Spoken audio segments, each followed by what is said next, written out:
today will highlight the results of the first report from a phase 3 trial evaluating I can't even pronounce it, sorry, CAR-T-cell therapy versus standard of care in multiple myeloma. And I'd like to invite Dr. Binod Dakal from the Medical College of Wisconsin to present the findings. Thank you.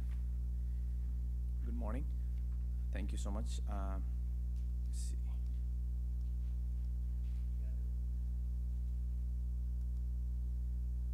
To go back.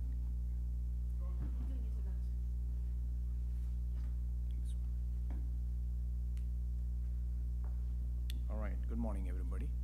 On behalf of my co-authors, I'm pleased to present the results from CARTITUDE-4, which is a phase 3 clinical trial evaluating Cilta-cel autoleucel, also known as Cilta-cel, versus standard of care treatment in patients with lenalidomide refractory multiple myeloma. So just a brief background, multiple myeloma is a rare cancer of white blood cells and accounts for about 1% of all cancers and is considered largely incurable. In patients who are refractory to lenalidomide, the outcomes are poor with a median progression survival of less than 1 year. So Cilta-cel autoleucel, or also known as Cilta-cel, is a BCMA-directed CAR-T therapy. It's genetically engineered from patients' own T cells to target multiple myeloma cells. And it is approved in the US to treat multiple myeloma after they had 4 or more prior lines of therapy, and in the EU after they have 3 or more prior lines of therapy.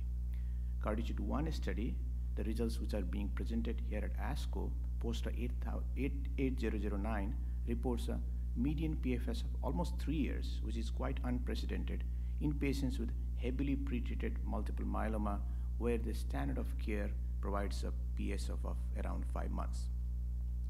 So in phase 3 CARTITUDE-4 study, we compared Cilta-cel versus 2 highly effective standard of care regimens, namely daratumumab, pomalidomide, and dexamethasone, also known as DPD, or pomalidomide, bortezomib, and dexamethasone, also known as PVD, in patients who were lenalidomide refractory and had 1 to 3 prior lines of therapy.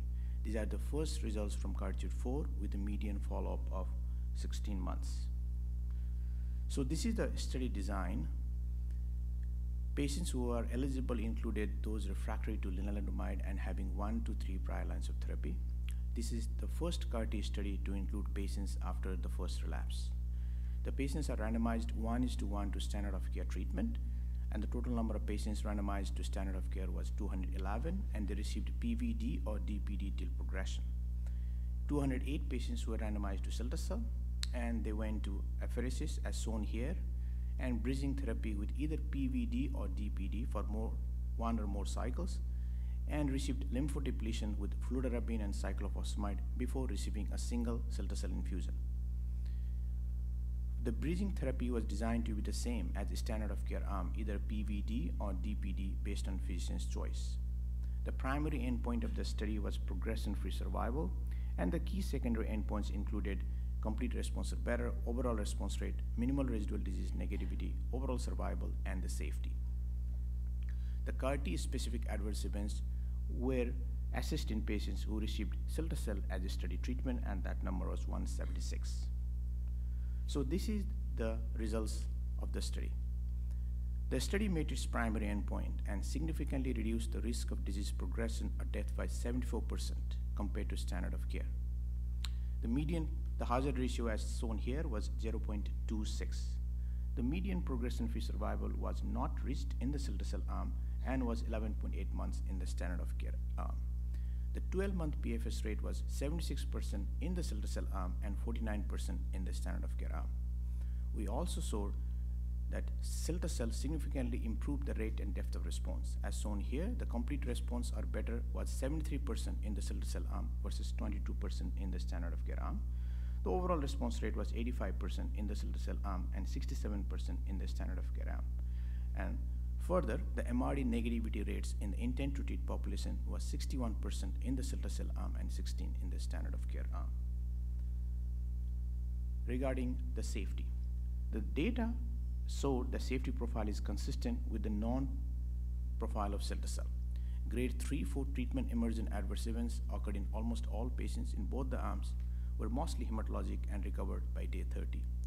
The treatment-emergent infections occurred in about 62% of the patients in the Cilta-cel arm and 71% in the standard of care arm. More importantly, I would like to focus on the CAR-T-related adverse events, which are assessed in patients who received Cilta-cel as a study treatment. In summary, the CAR-T-related adverse events are safe and manageable with appropriate supportive care, and more importantly, we saw lower incidence of CRS, ICANS, and other neurotoxicities as compared to CARTITUDE-1 patient population, suggesting that Cilta-cel may be better tolerated when used in earlier lines of treatment. So conclusions from CARTITUDE-4. CARTITUDE-4 is setting a new efficacy bar in relapsed refractory multiple myeloma.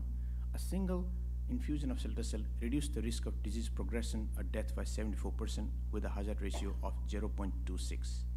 It provided a higher overall response, complete response or better rate, and higher minimal residual disease negativity rate.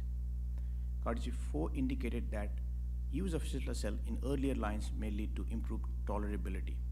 This data supports the Cilta-cel as a potential new standard of care for patients with Lenalido refractory multiple myeloma as early as after first relapse. Thank you for your attention. Thank you for that presentation. Cellular therapies are certainly of growing interest, and we now have a very positive study looking at CAR T cells in multiple myeloma. Our ASCO expert, Dr. Oriofi Odejidi, who provided some comments in the embargoed press release, was not able to join us today, but she is available to take questions by phone following the briefing. If you're interested in talking to her, please email me